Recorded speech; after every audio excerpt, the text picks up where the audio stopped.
record. Okay. Uh,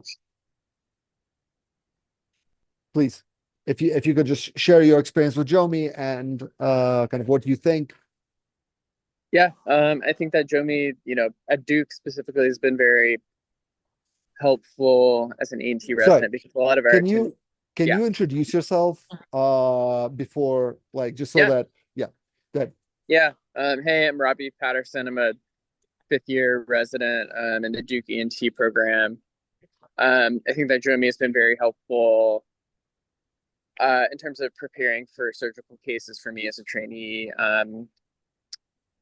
Both the quality of the content, as well as the fact that many of the ENT videos were made by our attendings. And I think that the opportunity to watch them do a case, with their specific approach to a surgery before going into that same procedure, potentially the next day is, um, yeah, very hard to match in terms of the value of, preparing for that case that you're going to be in.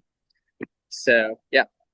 and if I may ask, when you consider Jomi, when you compare it to other resources, Mhm. um, kind of in your mind, why Jomi? Why not just use YouTube or other resources that are out there? Yeah, I mean, I certainly have used YouTube. I think that uh, when I have gotten to watch Show Me videos, they've been more valuable, honestly, because they show more of the procedure. They show a lot of the kind of details that a 10-minute YouTube video isn't going to show you, in terms of like how an attending approaches a specific part of the surgery or kind of the in between moments that are actually really valuable to see, but often aren't shown in short kind of publicly available videos that are really trying to get to the key points of a procedure.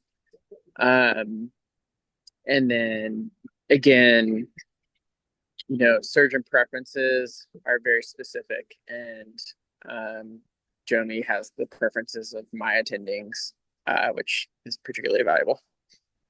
Cool. I feel like this mode is like somewhere between a podcast and an official testimonial. Yeah, yeah. Um, cool. And like, is it just you, or do you feel like other people would benefit from it too?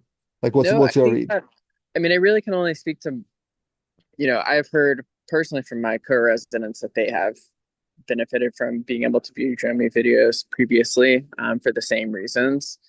But I think that access to, high quality, detailed content that shows, the entirety of procedures is rare, and it's hard to find that, uh, in publicly freely available resources. And so I think that people in other training programs would also benefit from that.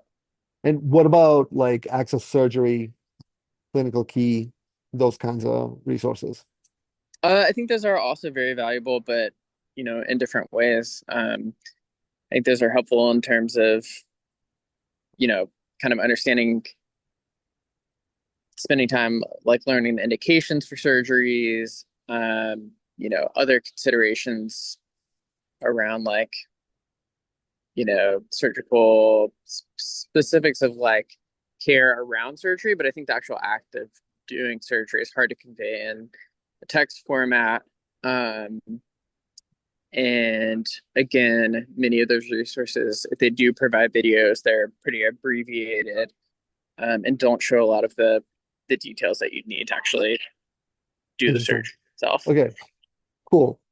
I mean, so I'm not a surgeon, so I know all this, but to some extent, like we've been trying to figure out how to communicate to the decision makers the difference between Jomi and the free resource, because a lot of the pushback we get is like, oh, there's already a lot of video out there. Mm-hmm. Cool. And I think there's yeah, video. It's not all high quality, and yeah, and I think like honestly, when you're learning a surgery, the more detailed, the more time you can watch somebody doing it, the better. and Yeah. is there any particular way that, like, if you were to try to quantify the impact on your learning, does anything come to mind in terms of how using video has impacted, ideally like Jomi type video, right? There may Yeah. be others that are high quality, but how does this kind of content impact your learning or clinical care? Yeah, I think that one of our attending says that you should essentially visualize doing the surgery like from start to finish, the day before you do the procedure, then you actually do the procedure that day, and then you should do that again afterward. And I think that is very helpful to do in your mind. But if you're able to actually watch the procedure each of those times, I think that just reinforces and kind of solidifies the steps further and kind of the nuances that you would potentially miss or not be able to remember from the procedure. So I think it helps with recall. I think that it helps with visualizing beforehand as well. It just provides kind of a richer learning experience. Cool. And is there any content you would like to see published that we don't have published yet that I can pass on, like feedback I can pass on to editorial?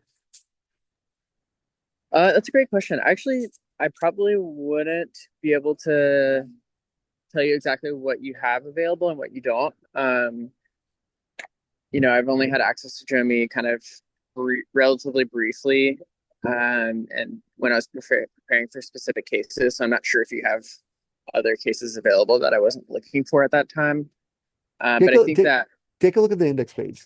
Take a yeah, look at the index page and let me know because we're very heavy on ear. We're not yeah, we don't have a lot of other kind of I would say ENT. head and neck oncology is one of the We more have some cases there. difficult specialties for us to learn, and kind of one of the ones where visualizing it and seeing it beforehand is extremely helpful. And the resources out there are many resources, but again, they're kind of limited in terms of the detail and that they provide. Super cool. And okay, sweet. I can stop recording. Like we'll just